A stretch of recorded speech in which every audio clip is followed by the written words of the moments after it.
किन परिस्थितियों में वो रेलिवेंट होगी।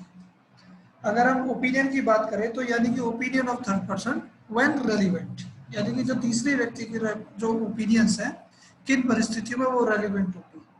अब सेक्शन 45 से लेकर सेक्शन 51 तक दिया गया है कि when the opinion of A third person shall be relevant. अब सबसे पहला क्वेश्चन ये राइज होता है कि what do you mean by opinion, कि ओपिनियन से आप समझते क्या हो, कि ओपिनियन होती क्या है। अगर आप देखा जाए कि ओपिनियन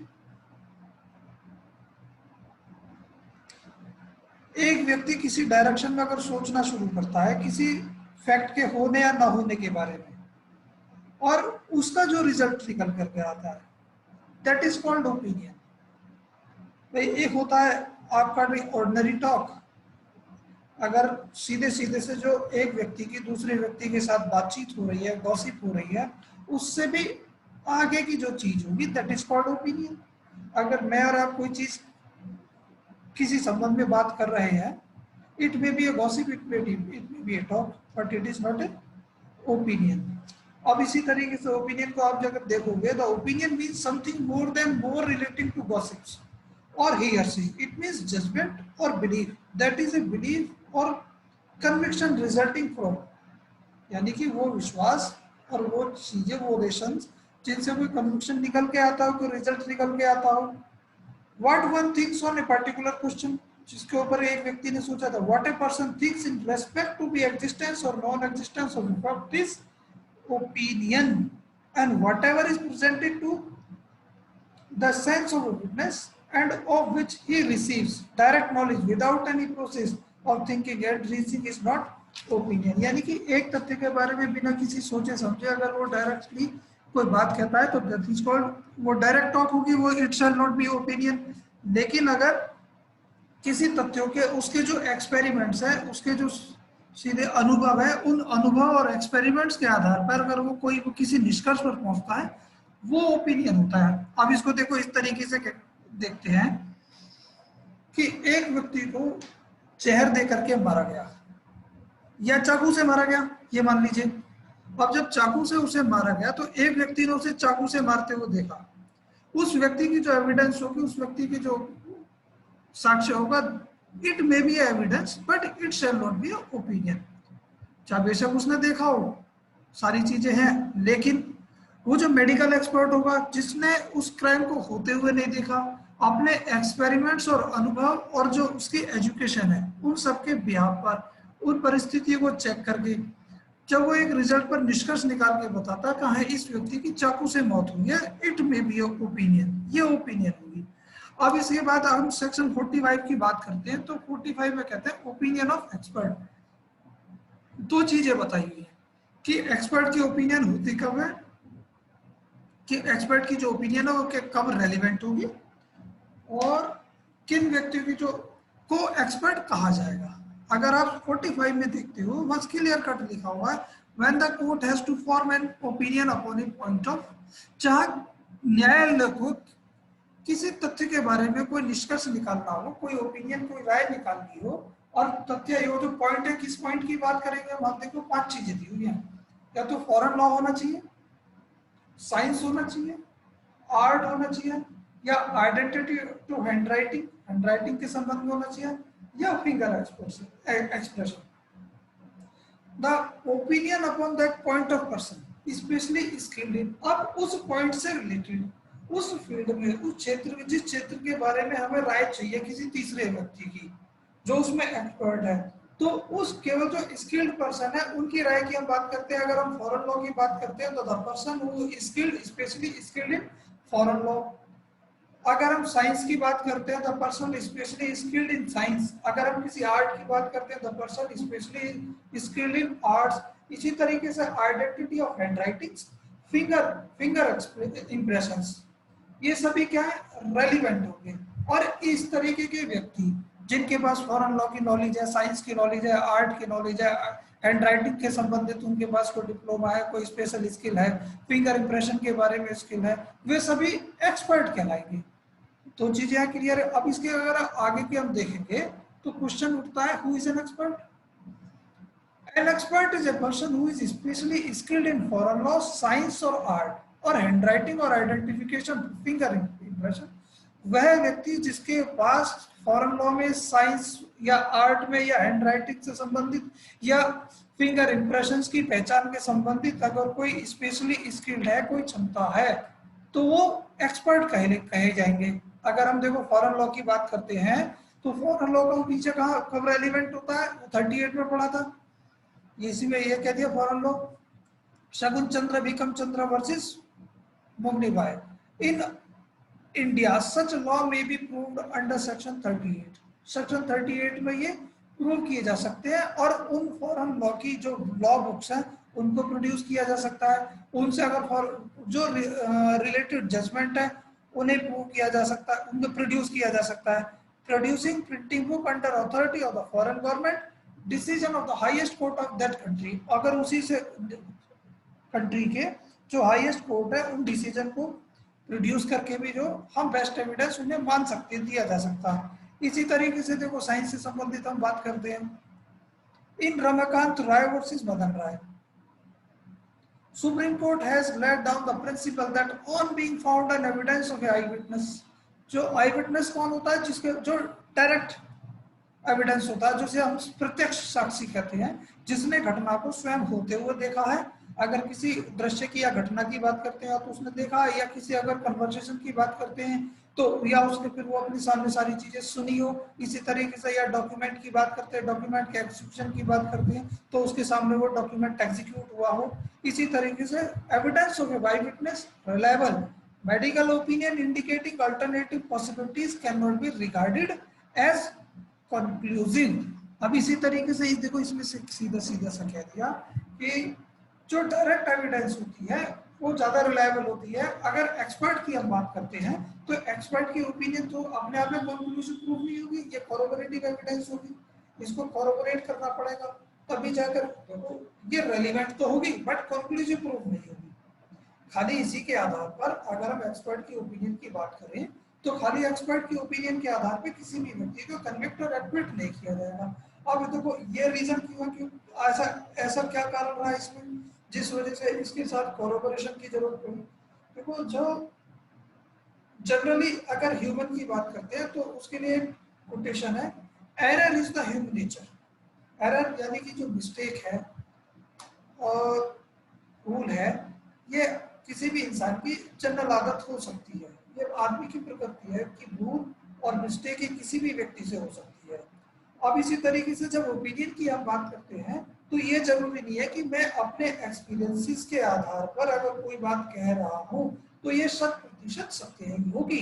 ये केवल एक अनुमान है जो उन अनुभवों के आधार पर निकाला गया है जो अनुभव मैंने पीछे किए हैं। मान लीजिए सीधा सीधा सा है कि अगर मेडिकल एक्सपर्ट की बात करते हैं तो मेडिकल एक्सपर्ट बॉडी को देख करके ये बता देता है कि हो सकता है अगर कि इस व्यक्ति की मृत्यु किसी पॉइजन से हुई है, क्लियर कट ये बताएगा। फिर उसके बाद वो पोस्टमार्टम करेगा, पोस्टमार्टम में जब पूरा गहनता से जांच करेगा तो फिर वहाँ एक इस निष्कर्ष पर पहुंचने का प्रयास करते हैं कि जो जहर इसमें दिया गया है, इस व्यक्ति को दिया गया है, उसकी नेचर क्या हो सकती है। तो ये सारी चीजें क्या है, ये जो ओपिनियन है ये इस बात को तय नहीं करती कि जो उन्होंने कह दिया वही सत्य है, उसको कोरबोरेशन बहुत जरूरी है। तो इसीलिए इस केस में कह दिया गया supreme court has laid down the principle that on being found an evidence of eye witness reliable medical opinion indicating alternative possibilities can not be regarded as conclusive, यानी कि जो मेडिकल ओपिनियन है जो alternative संभावनाएं जो बताती है वो अपने आप में निश्चयात्मक नहीं हो सकती। अब इसी को आगे देख लो। देखो हम एक्सपर्ट की बात जो करते हैं, Jarnail Singh versus state of Punjab की बात देखो, police officer trained with regard to gun has been regarded as an expert to prove whether the gun was working order. जो एक पुलिस ऑफिसर की अगर हम बात करते हैं जिसे स्पेशल ट्रेनिंग दी गई है गन के रिगार्डिंग, तो वहां अगर उसकी ओपिनियन की हम बात करते हैं, उसकी अगर ये राय आती है, ओपिनियन आती है कि कोई भी बंदूक कोई भी पिस्टल क्या वर्किंग ऑर्डर में है या नहीं है, तो वो रेलिवेंट होगी। हैंडराइटिंग की बात करते हैं हम भैया भैया तो सीधे सीधे सब जो देख रहे हैं foreign law, science, art, handwriting, Bhagwan Kaur versus M Kashmir. Court said that the evidence of handwriting expert is the weakest. जो हैंडराइटिंग एक्सपर्ट की ओपिनियन है वो सबसे कमजोर साक्ष्य है and the least credible evidence, यानी कि बहुत कमजोर प्रकृति का साक्ष्य है, उसके लिए कॉरोबोरेटिव एविडेंस बहुत ज्यादा जरूरी है। अब क्योंकि देखो हैंडराइटिंग की हम बात करेंगे तो सेक्शन 45 और 46 इन दो में तो हम बात करते हैं एक्सपर्ट की, और उसके बाद 47, 48, 49, 50 एंड 51 इनमें जो हम बात करते हैं वो हम बात करते हैं विटनेस की। वो विटनेस किन विशेष परिस्थितियों में एक्सपर्ट माने जाते हैं उसको अभी देखेंगे। देखो विजय सिंह वर्सेस शियाराम शरण सिंह का केस देख लीजिए। Settled opinion of the court that the conviction of a person only on the evidence of handwriting is not safe. खाली एक्सपर्ट की ओपिनियन के बिहाफ पर कन्विक्शन जो है अपने आप में सेफ प्रकृति यानी कि सुरक्षित नहीं है। उसके लिए यह यहाँ भी यही बात कह के चल रही है, देखो कॉरोबोरेशन बहुत ज्यादा जरूरी है, बिना कॉरोबोरेशन के काम चलेगा नहीं। इसीलिए अगर हम इसकी वैल्यू की बात करते हैं, जो एक्सपर्ट ओपिनियन की जो वैल्यू है वो एविडेंशियरी वैल्यू उससे संबंधित कोई चीजें दी नहीं गई है। क्यों? क्योंकि क्लियर कट ये कह दिया गया कि भैया जो Murari Lal versus state of Madhya Pradesh का केस है उसमें कुछ प्रिंसिपल बता दिए गए। उन प्रिंसिपल में बता दिया गया कि एक तो सीधा सीधा से भैया कॉर्पोरेशन बहुत ज्यादा जरूरी है, और जितनी भी जो रेलिवेंट एविडेंस है वो सभी कंसीडर करनी चाहिए, उन्हें साक्ष्य में परखा जाना चाहिए, तभी किसी निष्कर्ष को निकालना चाहिए, अन्यथा की स्थिति में नुकसान हो सकता है।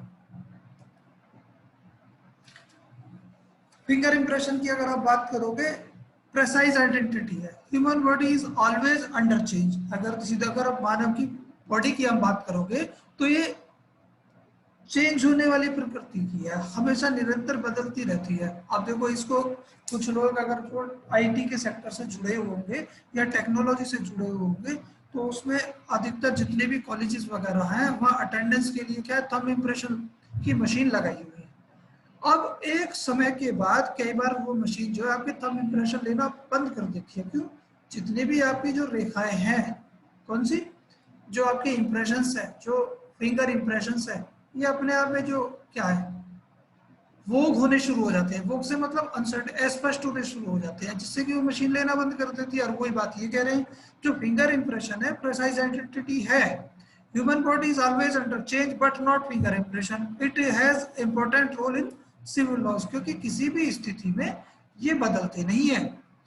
एम्परर वर्सेस फाकिर मोहम्मद का केस आप देख लोगे। It has been decided that the corroboration of finger impression is not necessary. अगर फिंगर इम्प्रेशन है तो उसके लिए कॉरोबोरेशन की जरूरत नहीं है।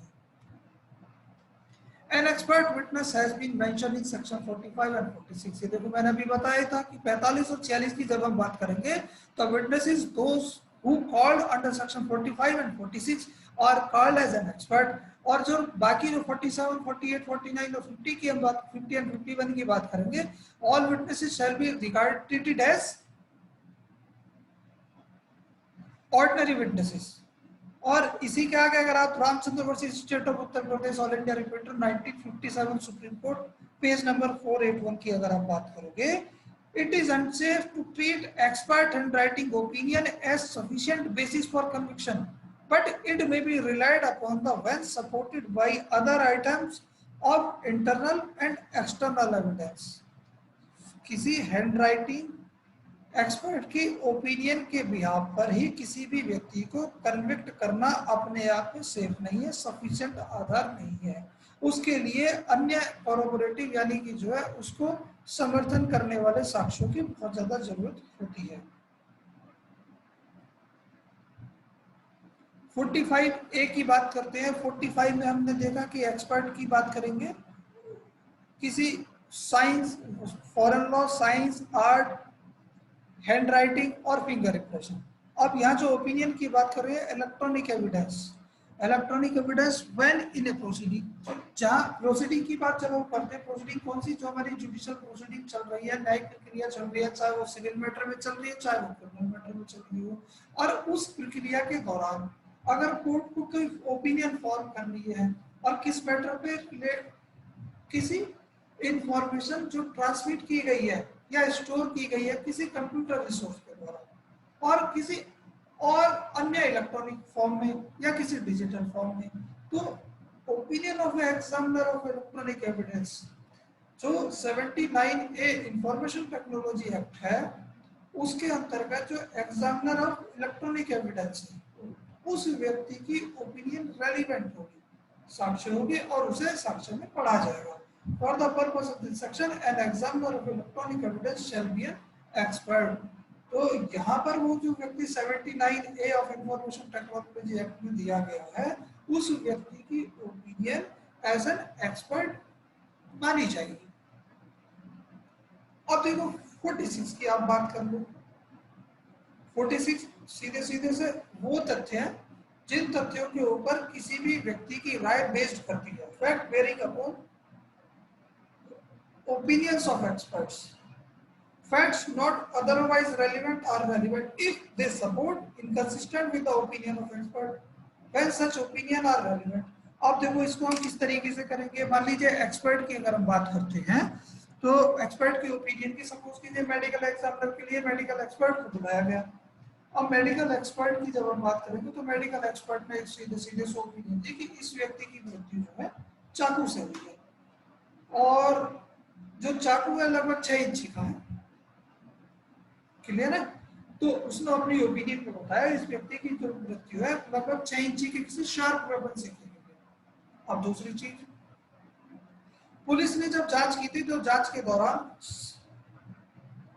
वेपन की जब रिकवरी की वेपन की सेक्शन 27 में, तो उस रिकवरी में जो वेपन उन्होंने अपने पास प्राप्त किया था, रिकवर किया था, वो 12 इंची का था। अब ये वाला जो तथ्य है कि जो वो वेपन रिकवरी में जो बरामद हुआ है वो 12 इंची का है और वहां एक्सपर्ट की जो ओपिनियन है वो कह रही है कि लगभग 6 इंची के चाकू से व्यक्ति की मृत्यु कारित की गई है।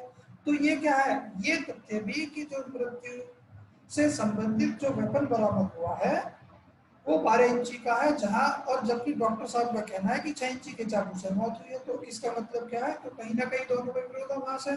तो ये वाली जो चीजें हैं ये भी अपने आप में रेलिवेंट होंगी। ठीक है, यहां तक भैया किसी को कोई डाउट हो तो एक बार हाथ खड़ा कर दे। यहां तक किसी को कोई डाउट, अन्यथा की स्थिति में आगे चलें। अब देखो हम बात कर रहे थे जैसे एक्सपर्ट की और ऑर्डिनरी विटनेस की। एक्सपर्ट और ऑर्डिनरी विटनेस में आप अंतर देख लीजिए कि दोनों में अंतर क्या है। अगर आप ऑर्डिनरी विटनेस की बात करोगे तो उसे साक्ष्य केवल इस बात का देना है कि वास्तव में वहां पर हुआ क्या था, जबकि अगर आप एक्सपर्ट की बात करेंगे तो एक्सपर्ट ये बताएगा, अपनी ओपिनियन देगा कि इसका जो रिजल्ट है किस तरीके से आ सकता है, कौन कौन से तथ्य इसमें सम्मिलित हो सकते हैं। An ordinary witness give the evidence on fact what actually happened, केवल कि क्या हुआ। While an expert witness may give his opinion on other facts too, तो वो उससे संबंधित अन्य चीजों पर भी बात कर सकता है। तो एक व्यक्ति तो दिया जाएगा कि सर इसने इसको गोली मारी, ठीक है, उसने देखा। अब जब अगर हम एक्सपर्ट की बात करेंगे तो एक्सपर्ट एक तो रिजल्ट ये निकाल के देगा कि हाँ भैया इसकी जो मृत्यु है वो गोली लगने से हुई है। दूसरी ओपिनियन ये आएगी कि जो गोली जो लगी है लगभग 3 या 4 मीटर की दूरी से मारी गई है। उससे अगली ओपिनियन ये भी आ सकती है कि जो गोली इनके बॉडी से बरामद हुई है और जो वेपन है उन दोनों में कहीं ना कहीं विरोधाभास है या दोनों एक मैच खाती हैं। तो ये सारी चीजें क्या है, उससे अलग जो तथ्य है उन पर भी जो है एक्सपर्ट की ओपिनियन आ सकती है। इसी तरीके से अगर आप आगे देखोगे ऑर्डिनरी एविडेंस की, अगर ऑर्डिनरी विटनेस की आप बात करोगे तो वो अपने जो एक्सपेरिमेंट्स का अपने अनुभव में केवल उनका साक्ष्य नहीं देगा, वो केवल वो बताएगा जो हुआ है। जबकि अगर एक्सपर्ट की आप बात करोगे तो जो एक्सपेरिमेंटर जो उसने पीछे किए हैं कि साहब मैंने पीछे जो है 32 पोस्टमार्टम किए और उन 32 पोस्टमार्टम में जो 7 पोस्टमार्टम है वो उन व्यक्तियों को किए जिनकी मृत्यु जहर खाने से हुई थी और उन 7 में से 3 व्यक्तियों ने इस पर्टिकुलर जहर से मृत्यु हुई थी और 4 व्यक्तियों की इस पर्टिकुलर जहर से मृत्यु हुई थी। और जब हम इस पर्टिकुलर व्यक्ति की जिसके संबंध में ट्रायल चल रहा है तो बात करते हैं तो इस व्यक्ति की बॉडी में जो पॉइजन पाया गया है ये भी बिल्कुल उसी पॉइजन से मैच खाता है जो उन बाकी 3 व्यक्तियों की बॉडी से मुझे मिला था। तो इस तरीके का जो साक्ष्य वो एक्सपर्ट के द्वारा दिया जा सकता है, क्योंकि वहां वो क्योंकि एक्सपर्ट जो है अपने अनुभव के आधार पर कोई साक्ष्य देता, वो एक रेशनल निकाल के वहां देता है उन्हीं के आधार पर। ऑर्डिनरी विटनेस की अगर आप बात करोगे तो ऑर्डिनरी विटनेस जो है अपनी मेमोरी को रिफ्रेश नहीं कर सकता। रिफ्रेश इन द सेंस कि सीधे सीधे से अब भाई उससे यही तो पूछा जाएगा, अगर कोई डायरेक्ट विटनेस है तो डायरेक्ट विटनेस जो है सीधे सीधे से जाके बताएगा कि हाँ भैया ए ने बी को मेरे सामने गोली मारी थी, अब इसमें कोई रिफ्रेश तो करना नहीं, जो चीजें वहां के आगे चला तो उसको रिफ्रेश की जरूरत नहीं है। लेकिन अगर आप 150 पढ़ोगे तो वहां पे रिफ्रेशिंग मेमोरी का जो है प्रोविजन दिया हुआ है, लेकिन वो इससे अलग परिस्थितियों में पढ़ा जाएगा। अब अगर आप एक्सपर्ट की बात करोगे तो एक्सपर्ट जो उससे रिलेटेड बुक्स है और वो सारी चीजें जर्नल्स हैं उनको रेफर कर सकता है। वो सीधे सीधे से क्या करेगा कि भैया ये बताएगा कि मान लीजिए अगर किसी पॉइजन से, किसी चाकू से किसी व्यक्ति की मृत्यु हुई है तो उसके बाद बॉडी में किस किस तरीके से जो सिम्टम्स है वो निकल करके आते हैं। मान लीजिए अगर या तो पॉइजन से है तो बॉडी पे इस तरीके के निशान निकल कर आएंगे। अब ये सारी चीजें क्या है वो थ्योरेटिकली भी पढ़ता है या किसी बुक से भी सारी चीजें उसने सीखी है तो उन बुक को भी रेफर कर सकता है। ऑर्डिनरी विटनेस की हम बात करोगे, एनालॉगस फैक्ट, एनालॉगस से मतलब उसके समानार्थी की उन चीजों की भी बात करेगा, वो नहीं दे सकता सॉरी। जबकि अगर आप बात करोगे एक्सपर्ट की तो वो जो एक्सपर्ट है वो एनालॉगस जो एविडेंस है उसके द्वारा दी जा सकती है, इसके द्वारा नहीं दी जाएगी।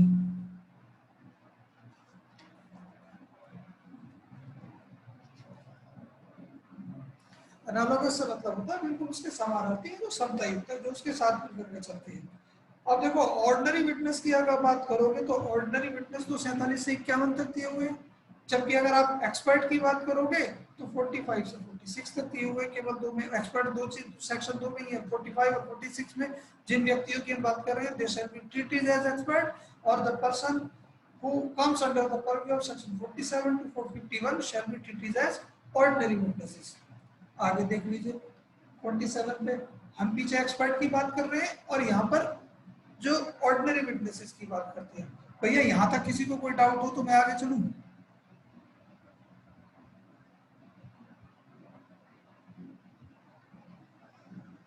एनालॉगस होता है हर्षित भारद्वाज जी उसका समतायुक्त मतलब उससे कोरिलेटिव, उससे जो कोरिलेट करके चलता है। कोरिलेटिव यानी कि उसके समानार्थी या सहअर्थी। सीधा सीधा सा ये है कि अगर हम जैसे आपने एडजस्टर जर्नीस पढ़ा होगा तो दूध है, दही है, घी है, तो इनके जो प्रभाव है भैया दूध से फायदे होते हैं, घी से फायदे होते हैं।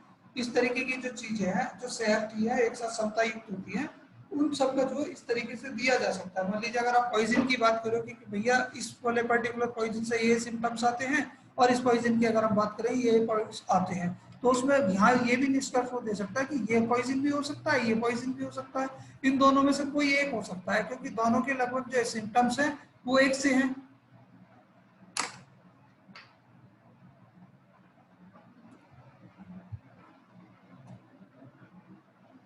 Opinion as to handwriting when relevant, यानी कि अगर जो ना हस्तलेख के बारे में अगर हम ओपिनियन की बात करें, राय की बात करें तो वो कब सुसंगत होगी।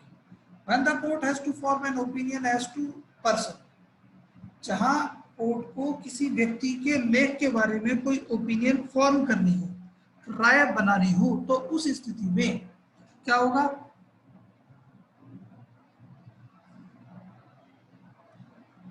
Bye whom any document was written, यानी कि वो व्यक्ति की किसके द्वारा कोई दस्तावेज लिखा गया है, इसी की तो बात को तय करना है। The opinion of any person, किसी अन्य व्यक्ति की, who is acquainted with handwriting of that person, यानी कि जिस व्यक्ति की हैंडराइटिंग के बारे में, जिस व्यक्ति के हस्तलेख में लिखित दस्तावेज के बारे में कोर्ट को अपनी ओपिनियन या राय बनानी है, तो उस स्थिति में उस व्यक्ति का साक्ष्य, जो व्यक्ति उस व्यक्ति के, जिस व्यक्ति के बारे में हस्तलेख, जिस व्यक्ति के हस्तलेख के बारे में कोई राय बनानी है, उस व्यक्ति के हस्तलेख से भली भांति परिचित है, एक्वेंटेड है, तो उस व्यक्ति की ओपिनियन जो है वो रेलिवेंट होती है जब इस बात का आता है कि हाँ उसने उसे वो लिखते हुए देखा है और साइन करते हुए देखता है। That is or was written or sign by that person is relevant, यानी कि अगर ये बात क्वेश्चन ये है कि क्या कोई अमुक दस्तावेज हर्षित मेहता जी की राइटिंग में लिखा हुआ है, उनके हस्तलेख में लिखित है। तो इस स्थिति में हर्षित भारद्वाज जी, जिन्होंने हर्षित मेहता जी के को की उसके हस्तलेख से या जो उसकी राइटिंग है उससे भली भांति परिचित है, तो उनकी जो ओपिनियन है, अगर वो ये कहते हैं कि हाँ हर्षित मेहता जी के द्वारा ही ये लेख लिखा गया है, ये दस्तावेज लिखा गया है, क्योंकि मैं इनकी हैंड राइटिंग से भली भांति परिचित हूँ, मैं पहचानता हूँ इनकी राइटिंग को, तो उस स्थिति में हर्षित भारद्वाज जी की जो ओपिनियन है वो रेलिवेंट होगी। Fakhruddin versus state of MP का केस देख लीजिए। It was held that handwriting may be proved by evidence of a witness in whose presence the writing was done, and this would be direct evidence, and if it is available, the evidence of any other kind is rendered unnecessary। देखो हमने सीधे सीधे से क्या है कि जहाँ हर्षित मेहता जी ये कहते हैं कि हाँ मैं इनके हस्तलेख से भली भांति परिचित हूँ, मेरे ही सामने इस दस्तावेज को इन्होंने तैयार किया था, लिखा था और सिग्नेचर किया था, तो यहाँ इनकी जो ओपिनियन है वो रेलिवेंट होगी, और यहाँ पे इसे डायरेक्ट एविडेंस भी कहेंगे, कह सकते हैं, और ऑर्डिनरी विटनेस को कहेंगे। अगर आप हैंडराइटिंग को प्रूव करने की बात करेंगे तो हैंडराइटिंग में 3 जगह पे प्रूव हो सकती है। 3 जगह, एक तो एक्सपर्ट की ओपिनियन आती है। एक्सपर्ट की ओपिनियन क्या है, तो वो व्यक्ति जो स्पेशली स्किल्ड है हैंडराइटिंग से रिलेटेड, तो एक तो ये कि सीधे सीधे जो खुद व्यक्ति कह देगा, और देखो किसी भी डॉक्यूमेंट को अगर प्रूव किया जाना है कि किसी भी चीज को, तो वहां तो या तो 58 में क्या है, admitted fact need not to be prove, the person who has written who has executed the document may himself prove a document, वो कह देगा कि हाँ भैया ये मैंने खुद तैयार किया है, by the evidence of the writer himself, जिसके द्वारा लिखा गया है, by the opinion of an expert, यानी कि सेक्शन 45 है, वो व्यक्ति जो स्पेशली स्किल्ड है हैंडराइटिंग से संबंधित, उन्होंने कुछ स्पेशली एजुकेशन ली हुआ है, डिप्लोमा लिया हुआ है, उनकी ओपिनियन की बात करते हैं। या 47 में उस ऑर्डिनरी विटनेस की बात करते हैं जो उसकी हस्तलेख को, जो राइटिंग को पहचानता है, उसके द्वारा प्रूव किया जा सकता है। या कोर्ट 73 में जो है उसकी पुरानी हैंड राइटिंग के साथ कंपेयर करके उसके संबंध में निष्कर्ष निकाल सकता है। ये mode of proving hand writing है। हैंड राइटिंग को साबित करने के लिए, उसमें निष्कर्ष निकालने के लिए, या तो 45 में एक्सपर्ट कॉल कर लेंगे, या 47 में उस व्यक्ति को कॉल किया जा सकता है जिस व्यक्ति के सामने वो डॉक्यूमेंट एग्जीक्यूट हुआ है, जो उस हस्तलेख को पहचानता है। या कोर्ट अगर ये भी नहीं है तो कोर्ट अपने आप कंपेयर भी कर सकता है। 47A, देखो 47 में हैंडराइटिंग की बात कर रहे थे, 47A में हम बात करते हैं डिजिटल सिग्नेचर की। Opinion as to electronic signature when relevant, when the court has to form an opinion as to the person whose digital signature of any person, the opinion of the certifying authority which has issued the digital signature is relevant। जो तो digital signature की हम बात करते हैं, जो हमेशा, तो इलेक्ट्रॉनिक सिग्नेचर ये कि जो आपके ई डॉक्यूमेंट या इस तरीके की चीजें हैं, सपोज कीजिए जो आपकी यूनिवर्सिटी की मार्कशीट है, यूनिवर्सिटी की मार्कशीट पर जितने भी बीसी के रजिस्ट्रार के जो सिग्नेचर है वो सब क्या है, डिजिटल सिग्नेचर है, जो किसी सर्टिफाइंग अथॉरिटी के द्वारा दिए गए हैं। अब ये जो सर्टिफाइंग अथॉरिटी के द्वारा जो डिजिटल सिग्नेचर किसी व्यक्ति को दिए गए हैं, अगर उस डिजिटल सिग्नेचर या इलेक्ट्रॉनिक सिग्नेचर के बारे में कोई ओपिनियन फॉर्म करती है, तो उस स्थिति में जो सर्टिफाइंग अथॉरिटी है जिसके द्वारा वो डिजिटल सिग्नेचर इश्यू किया गया है, वो अपने आप में सुसंगत तथ्य होगा। 48 पे आ जाइए, जहां हम राइट और कस्टम की बात करते हैं। Opinion as to existence of right और कस्टम व्हेन रेलेवेंट। देखो राइट और कस्टम की जब हम यहाँ बात करते हैं, जनरल राइट और कस्टम, देखो कस्टम का है जनरल कस्टम जो यूजुअली चले आ रहे हैं। When the court has to form an opinion as to existence of any general custom, right, the opinion of such existence of such custom, right, persons would likely to know of its existence if it existed are relevant। यानी कि उस व्यक्ति की opinion, जिसको उस व्यक्ति की राय जो उसके अस्तित्व के बारे में, यानी कि किसी प्रथा के होने के बारे में।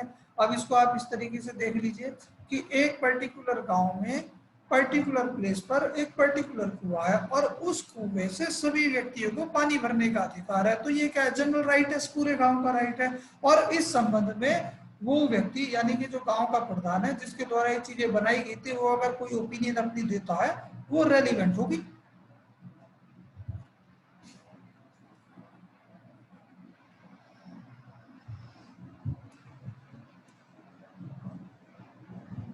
49 में आप देख लीजिए, opinion as to usage, tenets etcetera when relevant.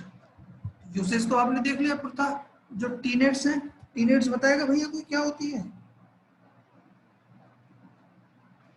Tenets होते हैं सिद्धांत, जो उनके प्रिंसिपल है, वो रेलिवेंट होंगे when the court has to form an opinion as to the usage and tenets of anybody. Or man or family, किसी व्यक्ति या परिवार के किसी व्यक्ति या कुटुंब के प्रथा और सिद्धांतों की अगर हम बात करते हैं, उस स्थिति में किसी भी उस व्यक्ति की ओपिनियन, जो उस व्यक्ति के सिद्धांत और प्रथा को जानता है, उस परिवार के सिद्धांतों और प्रथाओं को जानता है, वो रेलिवेंट होगी। Constitution and government of any religious charitable foundation, यानी कि कोई अगर सपोज कीजिए कोई एनजीओ है, नॉन गवर्नमेंट ऑर्गेनाइजेशन है, या कोई रिलीजियस संस्था है, या कोई government, constitution and government of any religious charitable foundation, उसके जो कॉन्स्टिट्यूशन है, उसके पीछे जो उसका संविधान है, उसका जो बाई लॉज है, उसके बारे में जिस व्यक्ति को जानकारी है, उस व्यक्ति की जो ओपिनियन है वो रेलिवेंट होगी। मीनिंग और वर्ड्स और term used in a particular district, यानी कि सीधे से आप इसको बिल्कुल भैया ऐसे देख लीजिए कि अगर आप मुजफ्फरनगर की तरफ जाओगे तो कुछ शब्द ऐसे हैं, उनका वहाँ अर्थ अलग अर्थ निकाला जाएगा। आप हरियाणा की तरफ चले जाओगे तो उनका वहाँ अर्थ अकेला अलग निकाला जाएगा। अब इसको आप इस तरीके से देख लीजिए, छोटी सी इंसिडेंट बता देता हूँ। एक व्यक्ति की शादी हुई, अब शादी होने के बाद जो उनकी वाइफ है वो घर आ गई। अब 2-3 दिन बाद जो वाइफ है, वाइफ ने अपनी सास से कहा कि पूछा तू या कर दूं तारू। अब दोनों की ही जगह पर जो शादी हुई थी वहां, और जहां से लड़की का मैट्रिमोनियल हाउस था वहां, इन दोनों ही शब्दों के पूछा तू या खड़दू तारू, दोनों के अलग अलग अर्थ है। अगर महिला जो मैट्रिमोनियल हाउस की बात करें, पूछा तू से मतलब है कि झाड़ू लगाने से संबंधित है, और खड़दू तारू से मतलब है दूध पिलाने से, जब गाँव के अंदर दूध पिलाया जाता है। अब अगर वहाँ ससुराल पक्ष की बात करें तो पूछा तू से मतलब क्या है, झाड़ फूक करने से। खड़दू तारू क्या मतलब है, सीधे सीधे से भैया शोर मचाने से। अब सास डर गई, उसने कह दिया भैया तू बैठी है तो कुछ मत कर। तो यहाँ अगर इस तरीके की चीजें आएगी तो the meaning or word or terms used in a particular district or by particular classes, वे सब क्या है, उससे रिलेटेड रेलिवेंट होंगे। The opinion of person having special means of knowledge there on or relevant facts, यानी कि opinion की अगर हम बात करेंगे, किसी व्यक्ति को स्पेशली किसी चीजों के बारे में स्पेशल नॉलेज है, स्पेशल ज्ञान है, तो उन व्यक्तियों की जो ओपिनियन है वो भी रेलिवेंट होगी। रिलेशनशिप का opinion as to relationship when relevant, opinion की जब हम बात करेंगे किसी संबंध के बारे में, वो कब रेलिवेंट होगी, when the court has to form an opinion as to the relationship of one person to another person, जहाँ एक व्यक्ति से दूसरे व्यक्ति के साथ संबंधों के बारे में कोर्ट को कोई राय बनानी हो, तो उस स्थिति में the opinion as to the conduct of relationship, उन दोनों के आपस में जो कंडक्ट था, व्यवहार था, उस रिलेशनशिप से संबंधित, of any person who as a matter of the family or otherwise has, या तो उस परिवार का सदस्य होने के नाते या किसी भी अन्य तरीके से, has special means of knowledge on the subject is relevant. आप सीधे से जहां ए और बी की शादी को लेकर के, या जहां प्रश्न ये है क्या ए और बी शादीशुदा है, उन दोनों, वो दोनों आपस में पति पत्नी हैं, तो उस स्थिति में उसके मोहल्ले के जो लोग हैं वहां पे उन लोगों की जो ओपिनियन है कि हाँ भैया ये दोनों जो है, महिला और पुरुष जो है, अपने जो पति और पत्नी की तरह ही एक दूसरे को ट्रीट करते हैं, और ये जो है आप आसपास के लोगों में इसी तरीके से, इसी चीजों, इसी संबंध से जाने जाते हैं, तो ये जो ओपिनियन है ये रेलिवेंट होगी। व्हाई डिड दैट, लेकिन अब ये वाली जो ओपिनियन की हम बात करेंगे, इन जनरल ये रेलिवेंट हो सकती है, लेकिन अगर ये ओपिनियन कब, या तो डाइवोर्स मैटर में, या सेक्शन 494, 95, 97, 98 की कोई प्रोसीडिंग चल रही हो, तो उन स्थिति में इन ओपिनियनों का कोई रेलिवेंसी नहीं होगी। तो वहां पर तो जो उसके जो सर्कमस्टेंशियल एविडेंस या तो दूसरे साक्ष्य आएंगे, उन्हीं के द्वारा सिद्ध किया जाएगा किसी भी चीज को। इन व्यक्तियों की राय यहाँ पर सुसंगत नहीं होगी। अब इसी तरीके से ये देख लो भैया, grounds on opinion when relevant, whenever the opinion of any living person is relevant, जहाँ किसी जीवित व्यक्ति की राय सुसंगत होती है तो वे तथ्य भी रेलिवेंट होंगे जिन तथ्यों के आधार, जिन तथ्यों के ऊपर उसकी राय सुसंगत होती है, ओपिनियन बनाई जाती है. The ground on which such person is based, opinion is based, also relevant.